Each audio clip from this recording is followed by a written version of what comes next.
What the deal be, Brookago? Yo, it is a celebration, yaches. Spawnily is the premier podcast spotlighting people of color. Every week, we talk news, what we've been playing, and tell you who's invited to the cookout. Our show is all about talking about gaming through a prism of blackness because we are the culture. Welcome to Brookago, y'all. What the deal be, Brookago? This is the Spawn on Me podcast with Kahlief Adams. I'm your host, Kahlief Adams. I'm happy that you're all here rocking with me here on this wonderful Thursday. I hope you're all doing well. I hope you're all washing your hands, washing your butts, social distancing, making sure you're doing all the things you need to do to keep yourselves safe out there in the world. It is a wonderful time in Brookago. Again, we have to give a huge shout out to our lovely folks over at Team Liquid. For supporting the show for the month of September. Got to give them love because they are the folks who are giving us some love by showcasing our work and making sure that we are in the best of wares, as they would say, looking super funky fresh, as the young kids would say. No young kids say that. No, literally no young kids would say that. That is a very old person thing to say. I may breakdance and also boogaloo. That's what they also say, but they don't say that either. But what I will say is, if you missed last week's show with Joe Mirabello from Terrible Posture Games, talking about 3 out of 10, we had a fantastic interview with him. Please go back into the archives and check that out because that was amazingly dope, and we had a lot of fun talking about that for sure. This week is very different. Again, I have to say to everyone in Brookago, this is a very cool thing that we get a chance to share. You know, I've been hyping this thing up for the past week and a half, like 3 shows already at this point. We've been talking about a big announcement that was going to be coming that we couldn't talk about yet because things just weren't in place to be able to do so. But all the I's have been dotted, all the T's have been crossed, and we have some really cool stuff that we're about to say. But before I do that, I want to say really quickly, the show has been a labor of love for 6 years now. It has been very, very instrumental in doing lots of things in the space. I think it's moved the needle in terms of conversations around racing games in the podcast space. I think we've definitely planted many flags over the 6 years of building not only a fantastic show, but building an audience and building some camaraderie within that audience. That means that we have been putting in the work, and it's been, kind of benefiting not only me and my family, but to all of you back at home, wherever you may be, in terms of being Brookago residents and being a part of our family. It has been, something that has given me lots and lots of different things. I have a job because of the show. I have a thing I do that I'm committed to every week. That was a thing I never had before. I don't do that. That's not me. I'm a person who kind of messes things up a lot and doesn't get things right. But this has been a thing I feel like I got right. So it's been nice to be able to see that become a thing. So my volume is fluctuating for me, dropping kind of low. Oh, I can fix that a little bit. But I will say that it has been, again, amazingly cool to do something that feels like it's growing, do something that feels like it has a purpose, do something that feels like it is giving something back to the world, which is a thing that a lot of people cannot say. It's a very rare thing that people can say that they have planted a flag in that way and they're doing that kind of work. Tonight, we get to celebrate a pretty big accomplishment and a pretty big achievement and a pretty big celebration because of all that work that got put in. I have to, of course, give massive love to Cicero Holmes and Sharif Jackson, who helped to get us here into this space. I would not be here without them in lots of different ways. It is nuts to see just how fast this thing has grown. I know a lot of people, talk about growth in, ways that are, based around analytics and based around metrics and all that kind of stuff. We have never been a show that has done crazy numbers, but I think that what we have done is change the conversation. And I think that changing of the conversation has been very, very important. So without further ado, we're not even gonna play music because it feels like it detracts from it this week. Usually I'm super hype about getting dope music in it to get the mood set. We're not gonna do that today because I think that it's especially important that we just lay with this and chill with it because it's going to be cool. I get to announce today that Spawn on Me fundamentally changes in a very, very cool way. Because from now going forward for a while, we will be joining the Fanbyte network. Fanbyte Media and Spawn on Me are getting it in together. So that means that we are going to be doing a lot of work together for the next couple of years. We're going to be building out some cool programming. We're going to be doing a lot of fun stuff. And to talk about that new combination of powers becoming this new version of Voltron, I will be bringing on some wonderful folks from Fanbyte. Let's do that right about now. Give it up in the chat, everybody, for the wonderful folks, John Warren, head of Fanbyte Media, and Danielle Riendeau, EIC of Fanbyte Media. How are you both doing? How's everything going? Good. I mean, what an introduction. I mean, really. I mean, you know, fundamentally changing. I don't know, but we're so happy to have you on board. Like, I don't know. We asked you to come do this thing with us, and I was shocked. I mean, not shocked. I don't know. I should give ourselves a little bit more credit than that, but like, I don't know. I'm so jazzed that you're like into it. So this is, I don't know. This is really cool. So you're right. Yeah. It's a celebration. It is definitely a celebration. Again, one of the things that I shared to my wife, who, when I told her this stuff was happening, we have these really interesting conversations about like the breadth and depth of what is like content. What are we doing with this life? You know, she knows me better than anybody on the planet, and the ability when I told her that this was a possibility of doing this thing, she didn't really blink in like the ways that you'd be like, whoa, well, you know, that's a big deal. Of course she said it was a big deal, but the way that she talked about it was like, you deserve this. And that to me was the part that was like bugged out, because it's great and it's awesome that we're finally gonna work together. But it is a very special. I've been asking you for like 2 years. That's the funny thing. For a while. We've been talking about this for a minute of getting this thing done in a real way. Time. Yeah. But what I appreciate and what I want to get into tonight, because I want you both to talk really, really well about me. I want you to just big me up like I'm dope because that's cool. Of course, that's easy. But easy to do that. It's so easy to do that. But one of the things, of course, you know, John, I've seen you on numerous gaming trips and all that kind of stuff. Danielle, I see you like once a year, maybe at E3 when we do the giant bomb couch stuff. Like the green room. Like, yeah, I feel like that's where we met, was a giant bomb green room. And then outside the hotel, like hanging out, like, oh, we're all getting a car back to wherever in LA we're staying, kind of thing. I'm like, oh my God. For sure. Yeah. And one of the reasons that when you approached me about this joining of forces, it was pretty easy for me to say yeah. Like I am familiar with both of your works. I am a huge fan of especially Danielle's work, because I followed her from, you know, all the places that she'd been, Waypoint, all those places.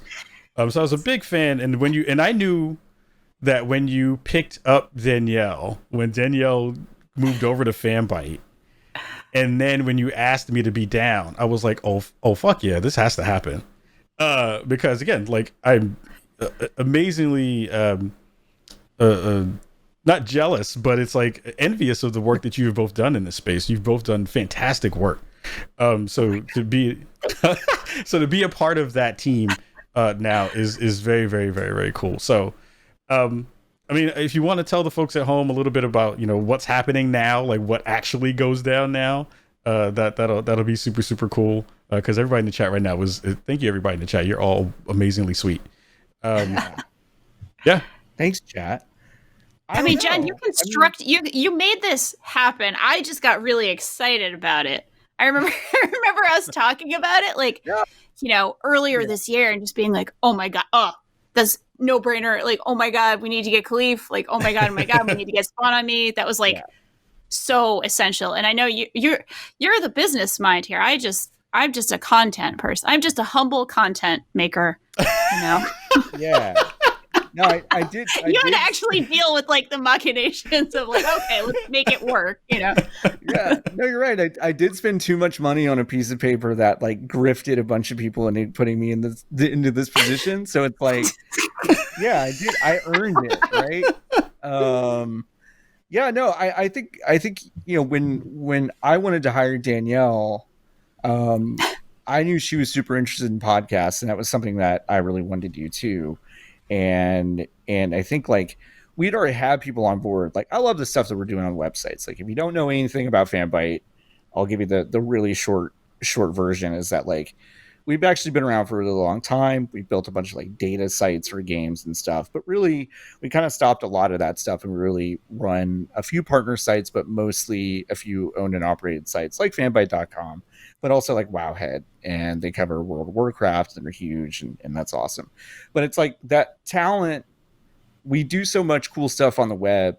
I really wanted to do stuff outside of the web. So we looked at video, we looked at a bunch of stuff, but I think podcasting is really fun. And like Danielle is just like super into the podcasting stuff, was super down in our first interview. Like I remember that. I mean, she was we had a few conversations, but like I knew you were psyched about us in that first interview. Like I was like, okay, we got Danielle. Like this is okay.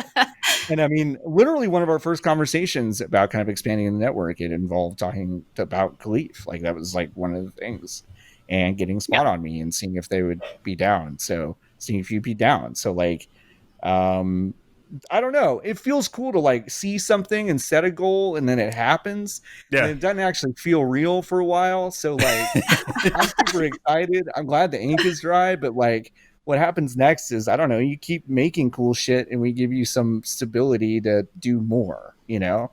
So that's really what it is. And like, you know, I think Spawn on Me represents like the first step in that direction. And it's like, frankly, a way bigger step than I think I expected us to be able to make at first. That there's that bragging on you thing that you asked. And that's the extent. There's no more of that. I'm doing another thing that the young kids do. They raise the roof. They raise the roof. They raise the roof and they dab. By the way, in your intro, you're right. Like you really aged all three of us, frankly. Like we're, you know, I know Danielle and I are like, we know those terms, but it's because we're all ancient. We're dead. We're all a little old. We're all a little old. Yeah. No doubt. No doubt. But it's like you keep making cool stuff. Like I've been so impressed with I don't know, the breadth of conversations that Spawn on Me has, like shooting the shit, stupid bullshit, sports, AAA games, developers, really serious shit. Like Blackness in Gaming was like a turning point for like a ton of people that kind of saw the work that you do and the work that you're showcasing with like a lot of other creators in the space. And it's like, come on, no brainer for us to bring you on. So we're super happy.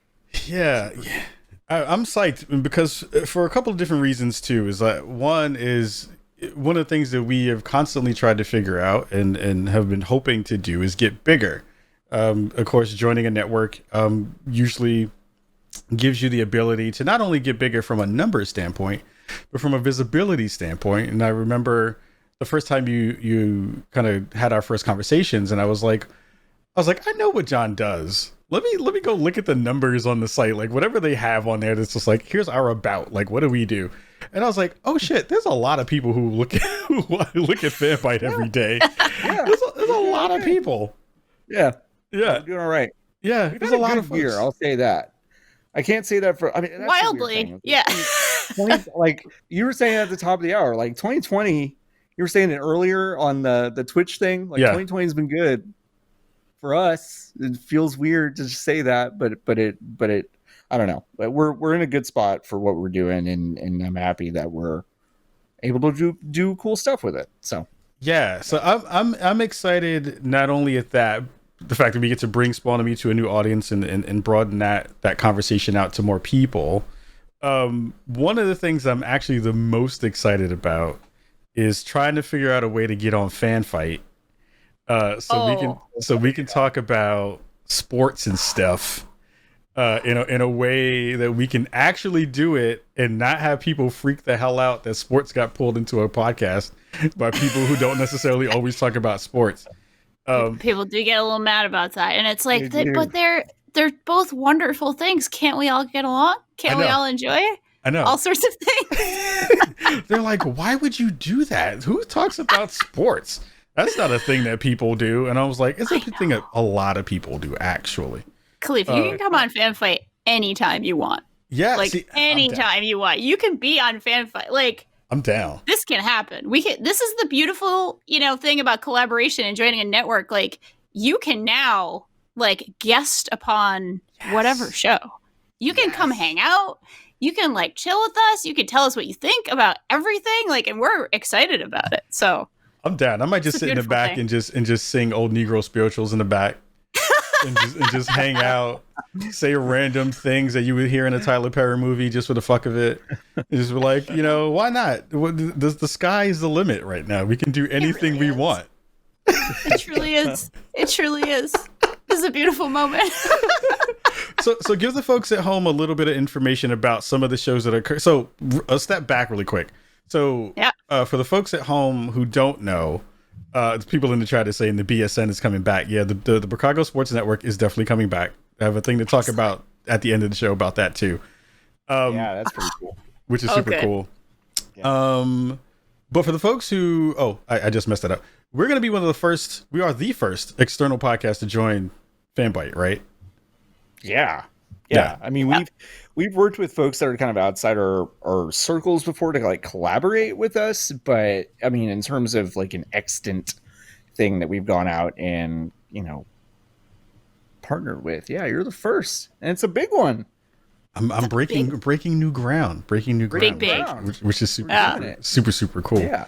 For the folks who don't know about the other shows that are on the network, give them a little bit of taste of what that is so that they can, they're going to be coming over to hear us too, but we want to make sure we spread the love around. So we got to make sure that everybody, all the shows get some love. So what are some of the shows on the network right now currently? Of course. And of course you can find all of them on fanbyte.com/podcasts, that handy URL for all of these amazing things. But we've got so many podcasts for you. We have 99 Potions, which, John, do you want to talk a little bit about 99 Potions? You're on 99 Potions. I'm on 99 Potions with Natalie Flores and Steven Strum, and we talk about RPGs every week. I did talk about The Bouncer, which is not an RPG, for like 10 minutes. But if you remember that 2000s Phoenix, or beat 'em up, I did talk about that the other day. That's super good too. But yeah, we talked about Final Fantasy 16 right before the trailer dropped, and we're like mostly wrong about what we saw. So like, if you love a podcast that comes out every week that we're mostly wrong about something, check that out. 99 Potions is a blast. It's like one of my favorite things that we do on my network. So yeah. It's extremely good, John. Also, I'm going through. I'm like looking at our thing, and I'm like, here we are. You also do Fanbyte Daily, which is the news. You do a daily news podcast. Yeah. I do news every day. Every weeknight, I read the news in 10 minutes or less, and it's the most time-consuming part of my day, but I really like it. If you like to, it's like kind of a chill. If you want to chill at the end of the day with like, it is super chill. Yeah, it's nice, and you get to hear the dulcet tones of my voice with a nice little track underneath it. So. Yeah. I dig it. Beautiful. That little like vaporwave underneath. It's a delight. We also have Fanfight, which is one of my babies. Fanfight is a podcast, FANFYTE, just in case, where it's myself and LB Hunktears, who's our pro wrestling section head. We have a whole pro wrestling section on the site, and I'm a huge MMA fan, submission grappler and MMA fan, and so I bring an MMA fight every week, and LB, they bring a pro wrestling match every week, and I know nothing about pro wrestling other than what I've learned in this podcast, and they know nothing about MMA other than what they learn, and so we bring it together in this beautiful, like, we call it like the Predator handshake meme of like two worlds like coming together. that's the pitch of Fanfight. We have a lot of fun on Fanfight. We also have Fan With, which is like our main podcast, our flagship show. It's games and a lot of bullshit, so it's like whole lot of games, whole lot of bullshit, a lot of fun. We talk about a lot of pop culture stuff, and of course we always go down some little rabbit hole with like, oh, did you know that Sonic did this in 1992? And it's fascinating every time. It's a lot of fun. We also have Office Hours, which we have in 2 flavors. John, do you want to talk about the West Coast flavor? We have West Coast Office Hours, which usually devolves into, at least this past week, it devolved into like the different theme parks that are in Los Angeles, which is like appealing to, I don't know, 15 fucking people. Like, it's not It's nothing. But I love that. But like, I like Office Towers is kind of our chill zone. It's not really chill either, though. It's more like the editors and writers of the site kind of turn off their brains and just kind of talk to each other about stuff, which is fun. So that's we sometimes talk about games, but mostly we talk about total horseshit on. Oh, so. Now that you brought up that particular angle, that particular topic, I need to get on the East Coast version of that conversation. Yeah.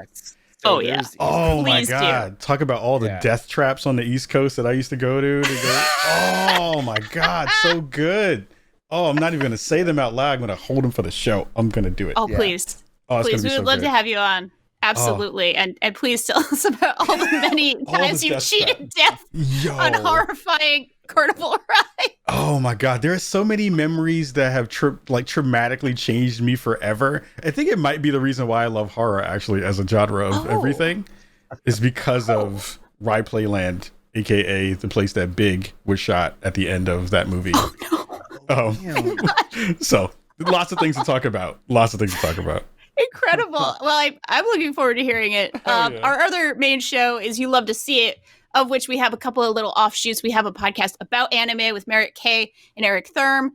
And we also have You Love to Scream It. That's all like in that feed though. So we watch movies, TV shows, we talk all about them. It's basically a rewatch podcast, but with, one dedicated feed for horror, one dedicated part for anime, and one dedicated part for any movie we feel like, which has been a lot of 90s movies. Like this week was The Crow. We've recently done Color Out of Space. We've recently done The Wizard, the 1989 Nintendo commercial. So a lot of good stuff there. Just so many wonderful things. That's so good. That's so good. Because I'm saying like we had the horror stuff. The Crow, Crow. October should be good. Danielle's got a lot of stuff planned, so we gotta have the Kahlief tour. A lot of good Shocktober stuff that you are more than welcome to be a part of. Okay, that has to happen. That has to be a thing because I'm a huge horror fan. So getting more people to talk about that stuff, so I don't have to torture my wife about that, will be amazing. Is she not? She is not a horror fan. So my dear beloved wife, I think she might still be in the chat. Oh, there she goes. She's saying it right now. She's like, "Oh, I'm so happy I don't have to deal with that shit." She used to be a social worker. So one of our first conversations about like my demented mind was we were first starting to date, and she came in the room and I was playing Mortal Kombat, and of course Mortal Kombat is Mortal Kombat, and the turn to like square up to the camera in real life was like, I don't know if I signed up for this shit. And I was like, oh, you have no clue. Like Mortal Kombat is like the like least like worrisome thing in terms of the horror stuff that I watch or gory stuff I watch. You have no clue. So you might have saved a marriage in that way. Even with having that in the space. So that's pretty dope. I'm so proud of us. I'm saying we make podcasts, we help marriages, we do what we can. That's our new tagline. We help marriages. I love it. Oh my goodness. Nikki, if you're in the chat, will you please just do a graphic? That's we help marriages for Fanbyte. Thank you. So one of the only requests that I had from a if I join, here's the thing I'm hoping for. Is most podcasts have ads in them. That's going to be a thing from time to time. We will have that, and it'll actually be in the right spots this time, so you don't just randomly get the Twitch version of ads in your podcasts too. That was happening before we moved over. But I told John and Danielle, I was like, I know we've made it when we have a mesothelioma ad in one of the shows. I was like, I want one of those old ass Medic Alert bracelet ads in one of the shows, just for the hell of it, just so I can say like, hey everybody, that's how you know we're making big moves right now. We have really old people ads in this joint. It's like the one where you get to just like hang out and I fell and all this stuff. Anyway, that's like Jeopardy, like the ads that play during Jeopardy. Yes. Oh yeah. Like fam, like look, if we can get a Squatty Potty ad, if we can get a Squatty Potty ad, yo, like Let's work on that. Yeah. I'm saying, because hey, I just had my birthday. What is it, like almost a month ago at this point? I made 42. You know, thank you everybody. Thank you, universe. I made it to 42. But man, all the things hurt. So now I have to actually get some of the stuff that I used to laugh at in some of those ads. So that'll be a very, very interesting thing. I still have a doctor's appointment once a year where they're just like, I tell them something's wrong. They're like, your body's breaking down. You're 35. It's fine. I'm like, oh, all right. No, that's cool. That's fine. Thanks, folks. Thanks so much. Appreciate it. Thank you. Yeah, thanks for telling me that stuff out loud and proud. Yeah, I think the last time I went to the doctor, they just kind of just laughed and they were just like, "Yeah, that's cool. That's nice." I mean, we hope you make it home. Did someone drive you here? Did someone drive you here? Because I don't know how you're gonna get home, fam. Those used to be knees. I don't know what that is now. It's like who has bubble wrap in this office? No, those are my knees. Oh, those. I used to have those. Amazing. It's actually really nice to see. This turned into the geriatric Kahlief podcast. It did. I love it. It totally did. The young people in chat are just looking at each other like, I know. Well, here's the thing too. Not joint medicine. Glycosamine, you just randomly say shit. It just like doesn't have an actual meaning for you, but you know it means something to somebody else. But I think again, this is a wonderful segue that actually didn't work. But getting back to the actual combining of powers here.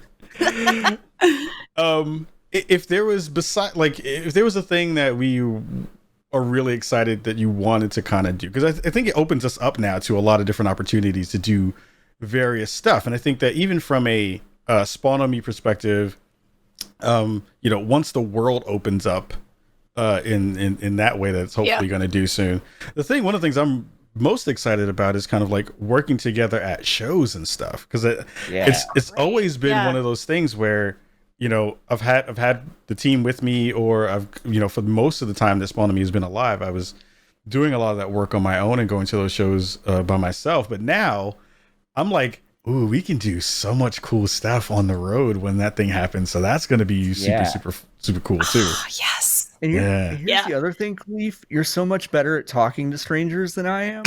Like, I'll watch you at these things and you just like walk up and ask people stuff. And I'm just like, oh, fucking word. He's just going to go ask. Oh shit. I didn't know I could do that.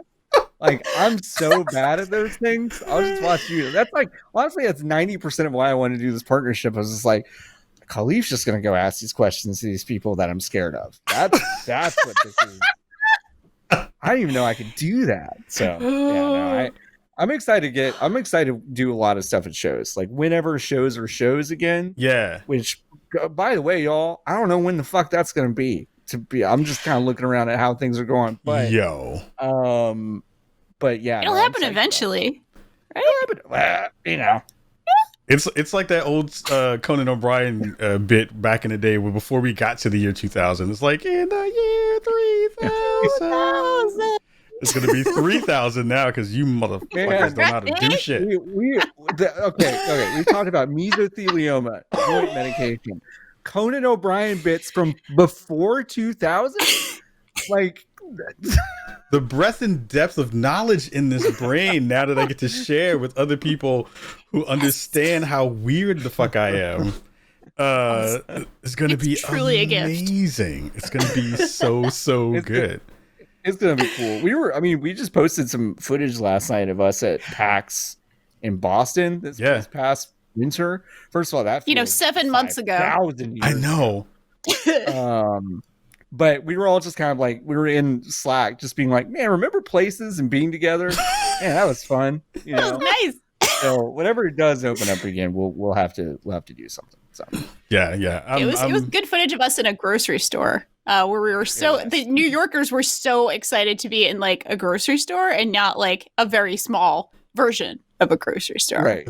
And yeah, Nikki Grayson, who is our social editor plus, was talking in the chat about how excited he is to go to things again. So we're gonna have a very good We're gonna time have to when do that. Yeah, for sure, for sure. Now it feels like we get to roll deep too. Now it's like, oh, we have crew now. Ooh, We have a crew. Yeah. we got a It's- squad. yeah. We're coming for you, Legit. A Point and Giant Bomb, and everybody else. We're coming for you. Hey, said it you out said loud. it, not me, but you're I right. said it. We are coming for you. I said it. I said it. I said it. You're gonna need 3 couches, damn it, for all of us to be on the goddamn thing. Anyway, Just saying. Anyway, we're going to take a quick break. We're going to run an ad. Again, thank you to the wonderful folks over at Team Liquid for supporting the show. Go over to tl.gg/store. Use the code SPAWN for a discount. They are celebrating their 1-year anniversary of their Marvel collection. So massive love and shout out to them. And then when we come back from the break, we're going to talk about the PlayStation 5 nonsense that happened over the past 48, well, not even 48 hours at this point, 27 and a half hours of booty, butt cheeks, nastiness nonsense that just happened over the internet. So we'll be right back after this. Again, this is Spawn on Me Podcast. We'll be right back. A hero is often thought of as legendary, a figure of divine descent, someone endowed with great strength or ability, someone who's admired for courage, outstanding achievements, and noble qualities. For some, the journey seems like it has no end, no light, no more fight to give. It's in those trying times that heroes are born, that champions rise up, that legends are forged, when obstacles turn into opportunities. No matter the circumstance, no matter the journey, there's always one thing that reigns true: a drive to be the best. That's what makes a hero. It doesn't matter how many times you fall. It matters how many times you get back up.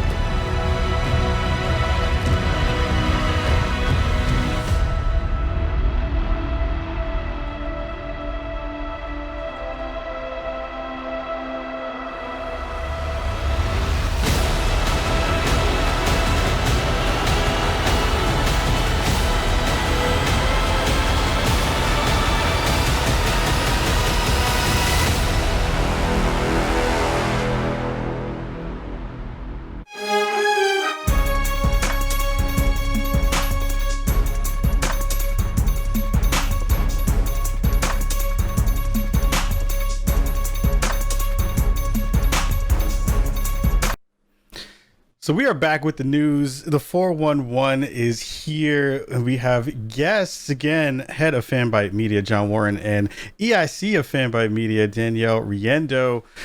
We have a lot of stuff to talk about because of, wow, the past 24 hours, sweet baby Jesus. I don't understand what happened. I'm delirious right now. I've been up since 5:45 this morning trying to get a goddamn 3080 card that got, because I'm stupid, because I'm an idiot anyway. But again, yesterday there was a whole conversation about, Xbox has shown their hand. They had given a lot of people their information about, what the box is going to do, what games you're going to wind up seeing. They had some of their, and that wasn't a press conference, but it was like a press only piece of content that was supposed to go out, got leaked a little bit early, but we still learned a little bit more about the Xbox Series S. And again, the conversation was all about what was going to happen with Sony. They have all the momentum in weird ways because they haven't shown anything, but they still had like massive amounts of momentum, which was super, super weird. But with that, they also had all the space. They had all the energy in the room to be able to do whatever you want. You could have Vince McMahon the fuck out of that and just walked in and been like, yo, I got all this and there's nothing anybody else can do. And they had their press, they had their, was it a showcase? They had their showcase. Yeah. And I'm really baffled, to be honest, about what the initial idea was when they went into their room. Was like, all right, so here's the final cut, y'all. We put this bad boy in premiere and it's coming out the other side, and now we're ready and it's done. And this is what we're going to show the world with 2 months away, being 2 months away from their launch. Oh God, yeah. I'm curious to hear your thoughts about what you thought about the showcase. You know, do you feel like they kind of hit the mark? You know, where your feelings now after having seen everything that they talked about? I'm going to go to you first, John. About what do you think about the Sony PlayStation showcase? They certainly hit a mark. I don't know if it was the mark. They hit a guy named Mark. Is what happened. They hit a guy named Mark Cerny. Mark Cerny. They hit Mark Cerny. I love it. Yeah, I thought it was actually a really strange showcase. One, I think they have Ubisoft disease where they can't get a video right ahead of time. Yeah. Like they can't I don't know. There was a lot of stuff that was just like wrong, like about what was, you know, they had all this time and they said, Demon Souls is coming to PC also. And then they had to immediately be like, oh, fuck, no, it's not. Why did we even say that? You know, there was a lot of weird stuff. There was, I don't know. I don't want to get too spicy, but I also thought it was super strange that like they very carefully omitted certain things that were then just posted to Twitter afterward. Right. From one person. And that's a very specific like tactic that they took. So yeah, there was just a lot of strangeness about the presentation itself, but like I also don't know. There was a lot of scuttlebutt on Twitter, I feel like, before the actual presentation that seemed to indicate that insiders knew that they would have some sort of advantage over Xbox by the end of this presentation. Right. And I could not possibly tell you what they thought that was after that presentation. Because I'm just like, okay, so the box is as expensive as the other one, unless you get the digital one, which are in short supply. It has basically the same number of games on it as the Xbox, and it doesn't have Game Pass on it. Yep. All right. You know, like, and then they introduced a bunch of games that we just knew that we're gonna, you know, God of War. They're like, we've got one more thing, God of War 2. God of War is one of my favorite games of 2018. Yeah. But like, we knew, like we knew, like, right? For like, you know, that they're just like, this is it. And I'm like, yeah, we know, man. Like we know, like. I don't know. They just didn't show me anything that was extraordinary or game changing. I mean, like the EA stuff on Game Pass, coupled with the fact that you've got this financing option for Xbox. It's like, I'm not a big console wars person, but it's like Sony really isn't like attempting to make it a difficult decision to me, which is interesting. Yeah. So yeah. Danielle, thoughts? Yeah, well, for me, two things stand out. One, games are going to be more expensive now. We're doing the $70 thing, which is an again thing, because I remember N64 games being $70. But again, I'm 300 years old, so you know, I do think that's going to affect folks a lot. Like that does suck. Yeah. I mean, I understand. Yeah. I also am not an economist, but that is like. Oof, that is going to be tough. And yes, again, with Game Pass, some other options that folks have to play most of what's going to be here, that might seriously make that decision for a lot of folks. I will say, now this is because I'm Ms. Immersive Sim of the universe. Deathloop looks amazing. And I was very happy to see like a much more in-depth trailer of Deathloop and some of the story content and some of the fun, like setting up a run kind of thing. That looked incredible to me, and I'm probably going to play 1,000 to 1,500 hours of that game. So that got my heart racing in a way nothing else during that entire presentation did. But the $70 thing was like, ooh, that's going to be a bummer for a lot of people, and that's oof. I don't know what's going on strategy-wise here. So, yeah. I mean, and there was a lot of actually interesting and good conversations around the economics of the $70 game, right? Yeah. Like I'm of the era of the Neo Geo that had $125 carts, right? Yeah. You know, like those things were amazingly expensive. Also, they were coming from across the ocean.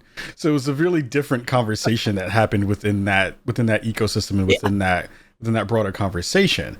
The thing I felt like they did within that show, which I thought was actually pretty interesting, was in contrast to Xbox's conversation around, you know, multiple forms in which you can get the games that you want to play. Sony has done this really interesting, like, double down on tradition, right? Where they're just like, we're going to stick to exactly what we know. We're going to give you big blockbuster games like, you know, like Spider-Man or something like that. We're going to do those things, and give you that stuff. And then, you know, hopefully that'll be enough with the exclusives that we have to get you into the fold in that space. My question to both of you is, in this isn't the, like, who are you picking, you know, which one is better, but I think, like, more of the, which one feels like it's listening to the room and feels like it's kind of like understanding the space now. Danielle, I'm curious to hear your thoughts on that. My gut reaction is to say that the folks at Xbox and Microsoft have a better read on what more people want actually at this moment, and maybe what more people can afford at this moment, and what makes sense for them. That's my gut reaction immediately. John, do you want to also respond? Yeah, I get the sense from Sony that they're doing the whole, like, you know, we're good. We won the last generation. We're good. We're good. We're gonna do the thing again. Great. You know. So I think in that standpoint, they're legitimately not listening to the room. I don't mean that, like, I don't think either corporation is, like, doing right by the consumer or whatever. Like, I don't, you know, I don't think being on the hook for a console for 24 months is, like, doing right by a consumer necessarily. But I also am like, you know, I've seen threads from people who grew up with low income households who were like, I literally couldn't afford a console. Yeah. And now, like, I pay $50 a month for my phone. If I want to pay less than that for the next console and a ton of games, I can do that. I can afford it. And it's like, you know, I hear that and I'm like, okay, like, that makes sense. Like, that's not that seems to be reading the room of, at least, like, we're in the middle of a pandemic. There is some calculus being done when people are staring down the barrel of spending $1,000 in a holiday season that they don't have. Yeah. If Xbox is like, you can just get it for $35 a month or $25 a month, it's like, all right, well, that seems like a no-brainer for people to walk into a GameStop and go, that's what I want. Yeah. I mean, they may not exist in a month, but yeah. Yeah, and I guess and I've had, of course, the internet gets mad at me when I talk about how good Xbox Game Pass is, and I get that initial rebuttal of, well, where the games at? And I'm just like, first of all, stop shaking your neck at me. I'm an adult. I'm older than you. Stop that shit. And then second of all, I'm like, well, you have to understand, and I talked about this a little bit about on Twitch Weekly, or on The Weekly on Twitch earlier today, was Microsoft and Sony are doing two different things. They're not doing the same stuff. I remember literally being in a room with Phil Spencer 5 years ago, maybe at this point, at GDC, where they literally had a big ass map of all the things they were trying to figure out and do. And Game Pass and xCloud is the, you know, coming to fruition of all those things. And I think it's one of the things that I don't know if even the gaming media has really wrapped their brains around in a good way to be able to share with the consumer of how different the strategy is right now between what Microsoft and Sony is doing. John, you wanted to respond to that? I just, Phil Spencer is such an interesting figure to me, because, like, I genuinely believe he thought he could get Project xCloud on Switch, which is like something that he kind of, like, I genuinely believe he thought he could do that. And there's something cool about that, just that, like, you know, we're going to try shit and see how it goes. And, like, I think they probably they have so many irons in the fire that from a corporate logistics standpoint, I just know that they don't have everything figured out. I just know it. Like, they can't. But like, the fact that they're trying this, and the fact that by all / most accounts, the Project xCloud stuff seems pretty cool. Yep. Like, you were talking about it earlier today on the Twitch show. Like, it seems cool. Like, everyone that's open and is trying it is like, oh yeah, this isn't Stadia. Like, this is like a different thing. That's the phrase right there. Big critic. Yeah. And I'm a big critic of Stadia. Like, that thing just fucking doesn't work. Right. Sorry. But it's like the Project xCloud stuff. I go, well, it's going to be the same thing. And people are like, nah, it's not, you know? And they seem to be putting in the legwork to actually create an ecosystem, and they genuinely seem to not care that I go buy an Xbox in a way. Yes. They just care that I'm in the Game Pass system. I use more Game Pass stuff on PC right now than I do on Xbox, and I don't think they care. Oh, interesting. Like, I just think they're psyched about me being on the hook, and like, you know, I don't know what the financial aspect is. And Sony spoke to that earlier today. They made a statement that said like the Game Pass model just doesn't work for us. And what they kind of alluded to the idea of like, these games cost a ton of money. We need them to cost, you know, we need them to sell a certain amount, and we need to recoup that money. And they're just being really fairly rigid about their own pricing models. And it's like, I get that in a sense, but I also look at what Microsoft's doing, and I was like, at least they're trying something different. Like, that's kind of cool. Yeah. Anyway. I mean, one of the things that I think even, you know, the conversation around the PC, which again got bubbled up a lot because one, the first thing that they showed in the whole showcase was like, yo, this game is running on an emulator that's supposed to be what the PS5 is supposed to run. My man, look, I like, if you had I'm about to get into my old black man bag real quick.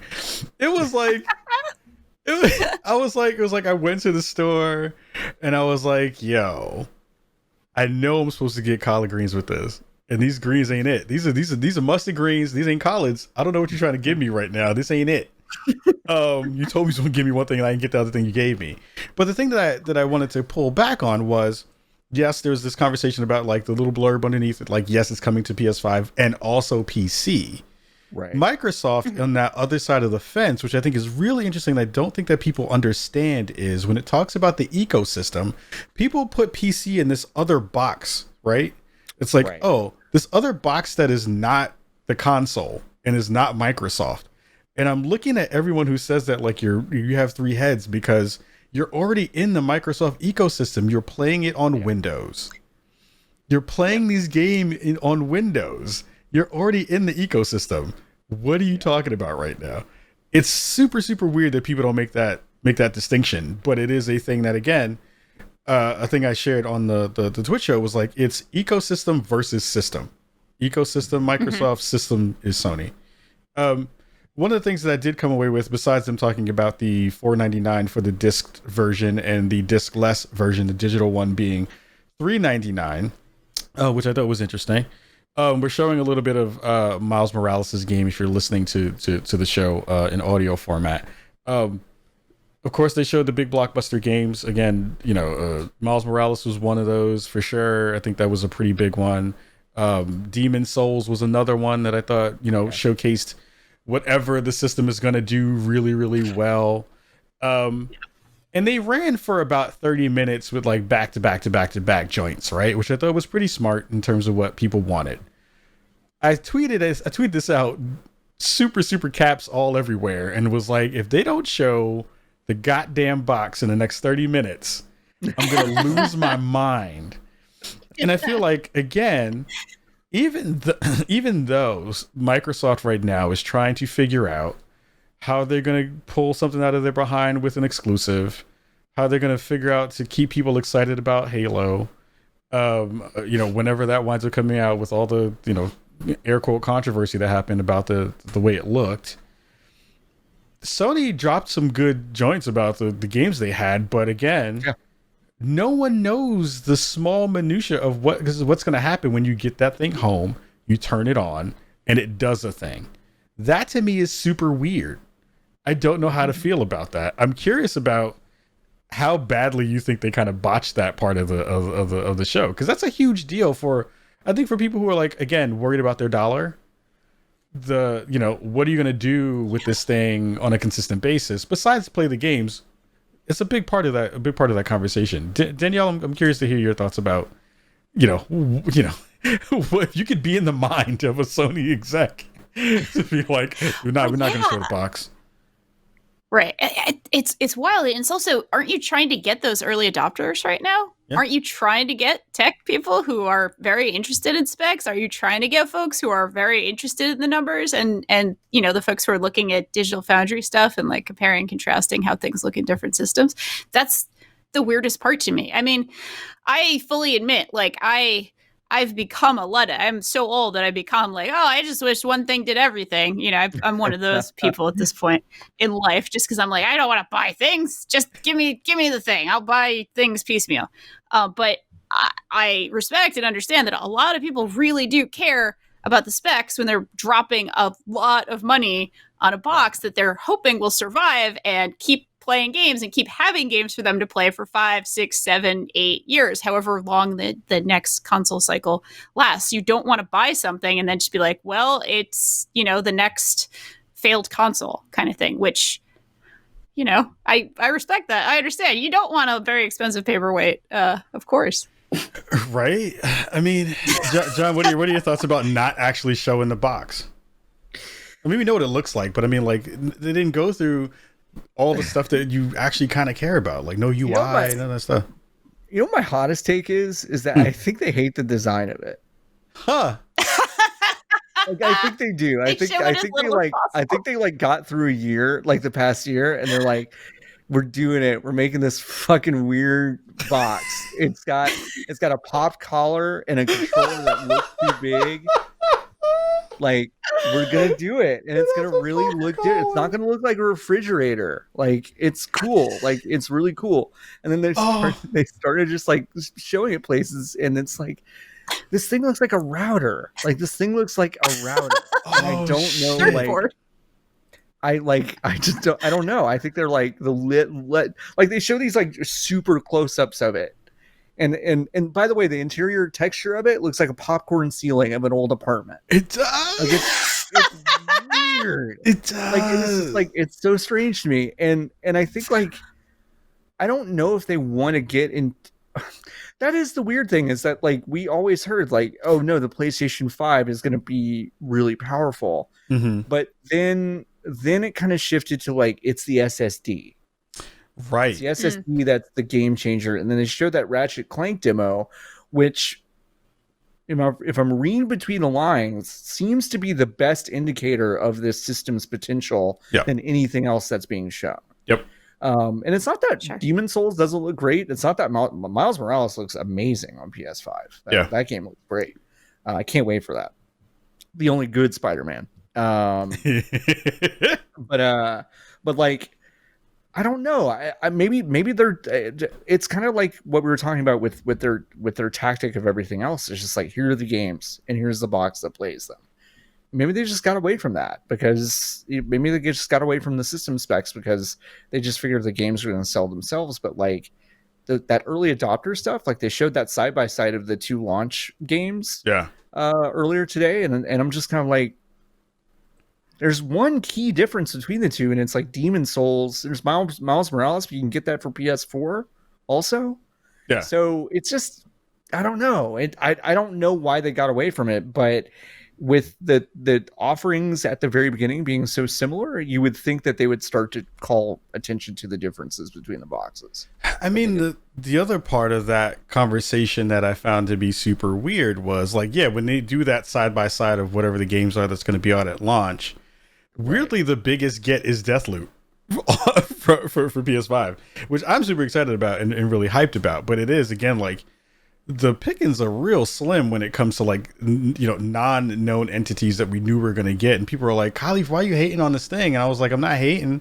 I just know what I'm going to get already.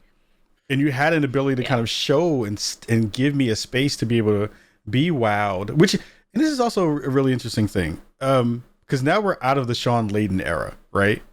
And Sean Layden, for as, whatever you feel about him and all the stuff that he has done in that space, he is a showman in a lot of different ways, right? And that showman mentality comes through and came through in all the stuff that they used to do. Put this in a big theater when you could put it in a big theater. But even so, like, all these little mini experiences that would kind of, supposed to like surprise and delight people and give people that experience there.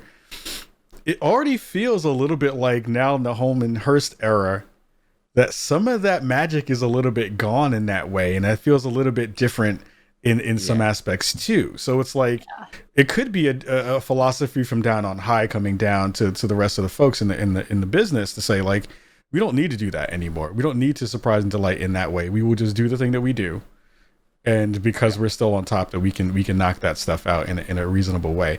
The couple things I'm really disappointed with that we didn't get a chance to see, besides of course UI and a walkthrough of what the experience would be in that space. So for the thing that they have talked about the most, kind of out of all the parts of that system, has been the SSD and the DualSense. DualSense got no love during that whole press conference, and that, to me, if you were to ask me what's the biggest differentiator between those two systems, it's the DualSense.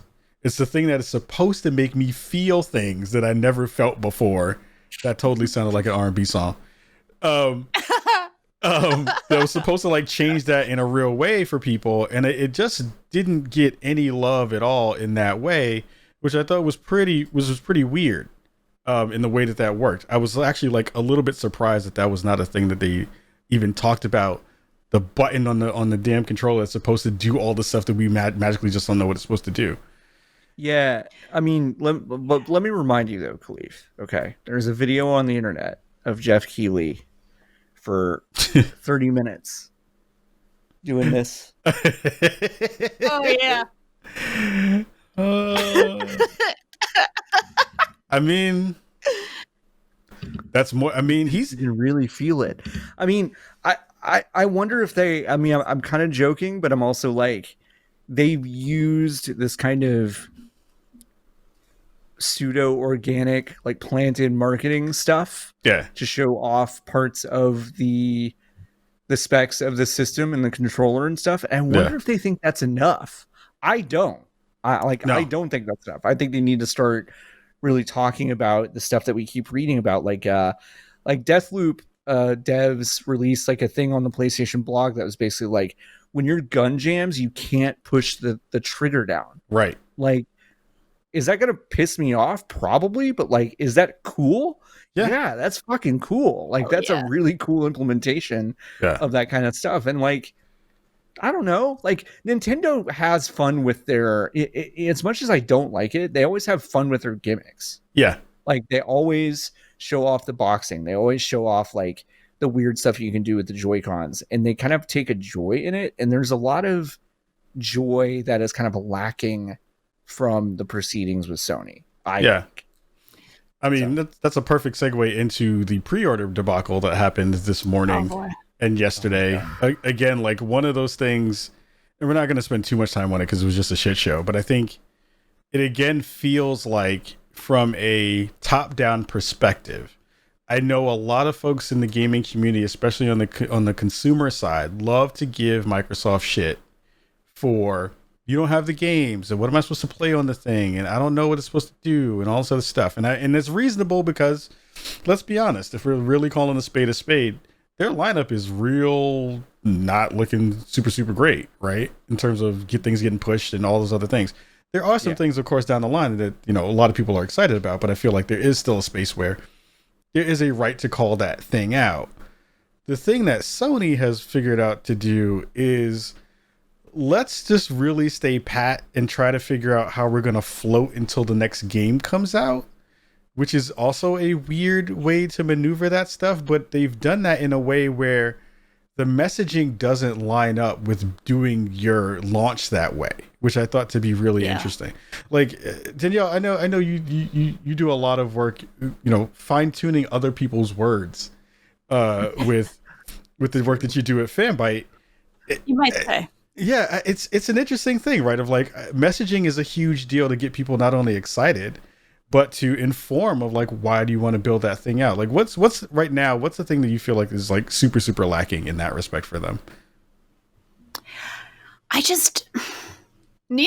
Honestly, for me, neither has made a great argument for, you need this right now. You need this at launch. You need to buy this thing.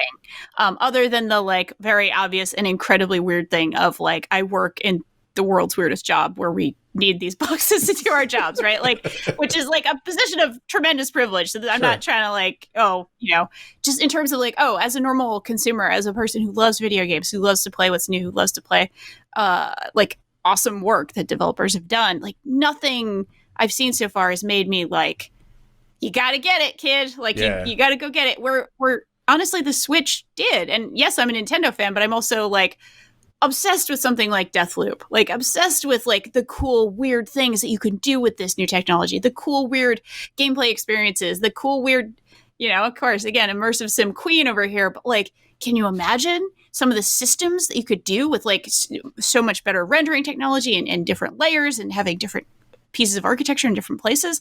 So there's an opportunity there, I think, to capture a person who loves games, but maybe isn't like a super technophile. And they both have really kind of missed the mark for me in terms of make you excited about this tech. Yeah. Man, it's just super, super disappointing because I of course, like I go into all of these things with a certain level of skepticism. I've been around the block numerous times, but I do still get caught up into the hype, and I was ready for them to blow me away yesterday, and it felt like not only did they miss the mark, but they were in a different room, and they were just like, yo, we're chilling over here, this is where all the finger sandwiches are, and y'all can chill out there in the bodega, and we ain't gonna talk to y'all because we don't need to. Like press play on the radio ran out. Like. Yeah, for real, right? It was like, yo, what is happening right now? I don't know. Like, it feels like it sapped the hype out of the room for launch, and that to me is the part that I feel like is the kind of saddest part, because I have an expectation for Sony to kill this kind of stuff, and like, the one that they did prior. I thought it was pretty good. Like, people clowned on them for the like dark room with the stuff, very David Blaine-esque in what they were doing. But I think it worked because Sony has like this. We're sexy. We have that thing. But it just felt like they just didn't nail that part at all. Before we get up out of here, though, I do want to get your opinions on what do you think is we're a month and a half out, like less than really 2 months away. From all these things dropping and hopefully getting out of your Best Buy carts if you hopefully got one. How do you kind of think the launch is gonna go? Do you think it's gonna be gangbusters in the way that we have an expectation for these things to go, or do you think because of the pandemic, because of lack of excitement, because of all the factors that we talked about during the show tonight, that it's gonna be kind of a whimper as opposed to a blockbuster? Danielle, we'll start with you and then we'll end out with John.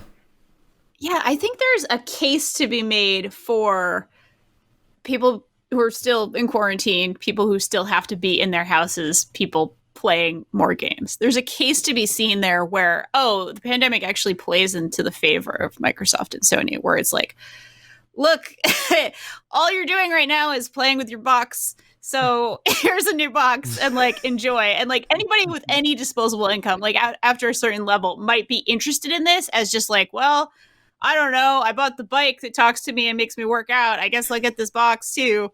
There's like a case for that for a certain population.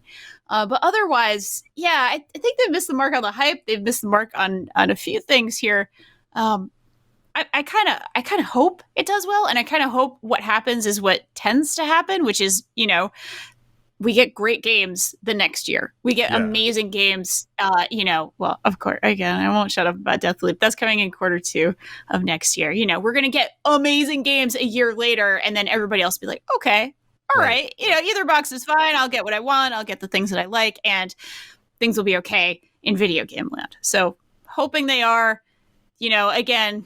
Hoping that we just get amazing games. That's kind of what I'm here for. John, do you think that the Sony brand is going to get out of its Saturday Night Fever popped collar apocalypse at this point? I mean, I do agree a lot with what Danielle said, that like, first of all, something I've been thinking about a lot is the launches of these generational kind of new consoles and stuff. Has one really actually been that strong since like Nintendo 64? Like Mario 64 came out, and that not was really. Like, that was like a must-have. Like, like part of it is just kind of like, well, all right, are you going to get in early? If so, cool. Here's what we have. Like, I think the cool stuff comes next year, like Danielle said. I think it'll be fine. I think both of these boxers are going to be fine. Like, I think they're both cool. I think we'll probably see our first PS5 redesign in like a year and a half. I really mean that. I really do. The collar will not be popped. The collar will not be there. It'll just be a little smaller, a little lighter. How the launch is going to go, I don't know. I was talking to Eric Van Allen over at US Gamer this morning, and he reminded me that literally a week before the Xbox comes out is Election Day. So I forgot about that. Just want to think about like the vibe of that week after that. Ooh. Yeah, everyone at home, just think about that for a second. You're welcome for that reminder. That week is going to have like a weird fucking vibe. Talk about the fog, right? Yeah. Right. Yeah. Right. The witching hour is here. The witching hour is here. Like, that election week could go one of two ways. But whatever. But the tone of that next week is probably going to be weird no matter what. So yeah, true. I think that whole month is wild. You have a ton of games that are coming out the next week too. So like, it's just a weird time, and I keep kind of isolating that launch week. And I was thinking about it. I'm like, yeah, cool. I'll feel excited again, and then I'm just contextualizing it with everything else. So it's like, it's just gonna be a weird, really strange week. So I don't know. Such a good point. It's so funny because I've been fighting people about this for God knows how many years at this point, but I think it's such an interesting space, right? Where it's going to be like, it might be the safest thing for your ass to just be in the house playing video games during election night and election week, and the month's kind of going off. So we're not going to get out of Corona before the end of the year anyway. No. So, no. Oh man, that is such a great point. But those boxes will be fine. They're both be fine. I don't know. That's such a boring answer, but it's like both these boxers are going to play video games, or you're going to like them. So, yeah. I don't know. It's a lot of stuff to think about, everybody in chat and everybody in Brookago and everyone back at home listening to the show here in Twitch land and in broadcast land and in podcast land. Again, it's going to be a very, very weird 2020 at the end of this bad boy. It's going to be real weird. But to get you through all that weirdness, you will now have Spawn on Me on Fanbyte, and you will also have the wonderful Danielle Riendeau and John Warren to bring you some dope content throughout the Fanbyte universe. Again, John and Danielle, thank you so much for coming and rocking with me tonight and sharing the celebratory announcement of us joining Fanbyte Media and the Fanbyte Network. Again, thank you so much for coming through and hanging tonight. Thank you for having me. Dope. I'm so excited. I'm very, very excited. Before we get up out of here, a couple of quick announcements for everybody who is listening.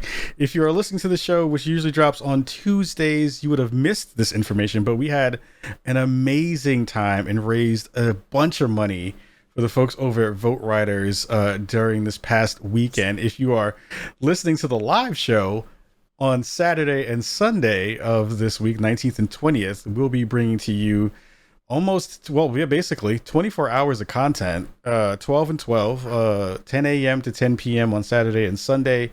And we have a pretty dope lineup of folks who are going to be rocking with us during our streams. We have the amazing Zombie Kills will be rocking with us for Spawn for Good. Greg Miller of Kinda Funny, Mary Kish of Twitch, who is now doing her thing. She got a promotion too pretty recently as well. We also have the amazing Malik Forte, Kat Bailey, and Mega Ran are just some of the amazing folks who we're gonna have with us for that amazing stream.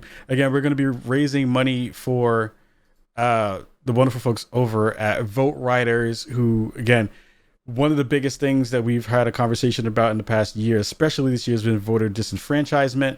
Vote Riders helps people get their IDs so that they can go and vote. We also, I think we have it locked in that we'll be having the folks over at from SDGC as well rocking with us, and we might even snag Brad Shoemaker and Alex Navarro from Giant Bomb. So we have a lot of stuff to work on. I am very tired. We have a lot of stuff to do to get things ready for prepped for the show. Again, before we get up out of here, thank you to John and Danielle for believing in what I do, believing in the show, believing on the ethos of what Spawn on Me has been able to do over the past 6 years and been able to do in many, many spaces. It means a lot to me to have people recognize the work and feel like it's good enough to bring into their own fold when they are doing fantastic work. So it is a new dawn in lots of different ways. It is a very, very different space to be doing collaborative work with people again. And it's also going to be really fun because then we get to do cool stuff together and some of the stuff we already talked about. So expect to hear more of me in more places and get a chance to see Spawn on Me grow in new ways. So again, thank you to everybody in Brookago. Massive amounts of love to you all. Please spread the word. It is going to be real cool on social after the show. I'm going to get up out of here because I have some celebratory Prosecco and chicken to eat, which is going to be amazing. Until next week, massive amounts of love to you all. Go check out Spawn for Good this weekend. Donate some money. If you donate over $100, you get a new Spawn for Good shirt that we're going to put up that looks like the Spawn for Good logo. So spread the word. We'll see you during the weekend. Much love to y'all and peace.